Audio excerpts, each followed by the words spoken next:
Alright, little booty sauce. Shut the fuck up. Make sure you take that shit out. Any weird shit from him. They call this nigga booty sauce. Well, you're going to be able to do that on SoundCloud and iTunes really soon in like the next week or two. So, stay tuned and I'm going to give you all the info that you need. Anyone who's interested in the music that's listening, it's all going to be coming out. I'm going to have an outlet for it and distribution for it. And it just took me a long time to do everything the right way. So, but it's happening. So there you go. I'm pretty fucking sure it was DMX's album, and it was either the Born Loser thing. It was like a bootleg or something I got of that before he even came out with It's Dark and Hell Is Hot.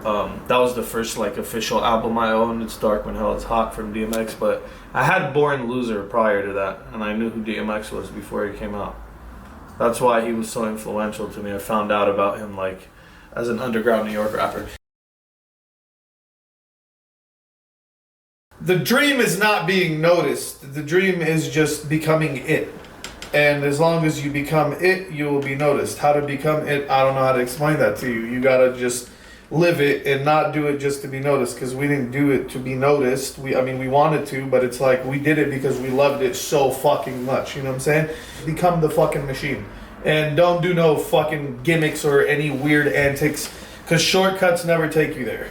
They take you there, but there's no solid foundation. It could easily crack.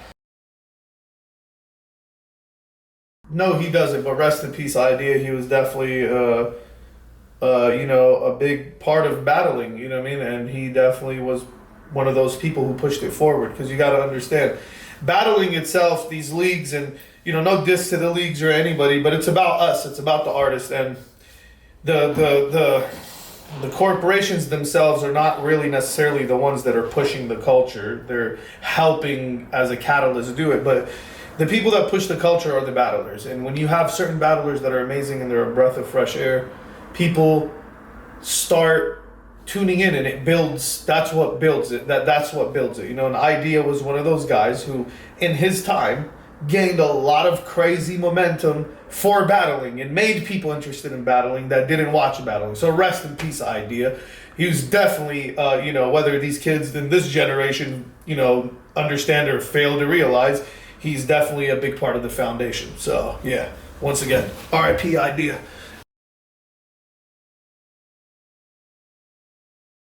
I talked to DMX, man, and we smoked a blunt and shit. And, when we pitched the idea at him, I don't think DMX is in a position where he should battle. I was trying to do a special type of battle with DMX. DMX to me is a legend and somebody that, I feel like is a misunderstood person today and been through a lot of fucking shit, and I could understand and relate to his pain, and maybe not to the extent that he went through, but definitely, he's somebody that I still consider a valuable person. If we ever battled, it probably wouldn't be on the King of the Dot or a league like that, and it would probably just be on some homie shit together. Who knows? Maybe just spitting bars or some shit like that. I don't know if DMX is in the position to be set up to be in front of crowds and people like that and jump into an actual battle situation. I don't know. Okay, so I'm going to exclude myself out of this and say the Mount Rushmore for me would be Ilmac, Thesaurus, and Lux, and Mook. We're the two guys that came from them.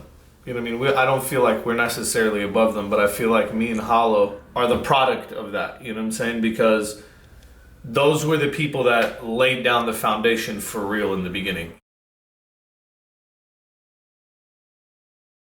Making people happy. And making myself happy through that. I don't know what else to say besides that. Family, love, making people happy. Life is too short.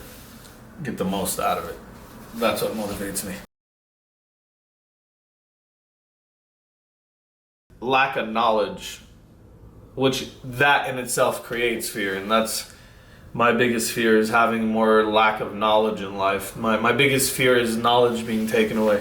it's almost how they say ignorance is bliss, but if you look at North Korea, it's like almost sad. Like a lot of those kids don't know what's going on in the world. They've never been shown an external world. So if we woke up one day and America became like that, if the internet was taken from you, or you just weren't able to learn anymore, or if you lived in an era where it was like in the 1500s or whenever when the churches ruled Europe, and you know, if you got caught with a science book, you got burned alive. If you woke up one day and didn't have the ability to learn and took all this shit for granted right now, you know what I mean? You'd understand, like, that's probably true fear. So bam! That was a pretty deep one. He's a real gangster. He tortures guys.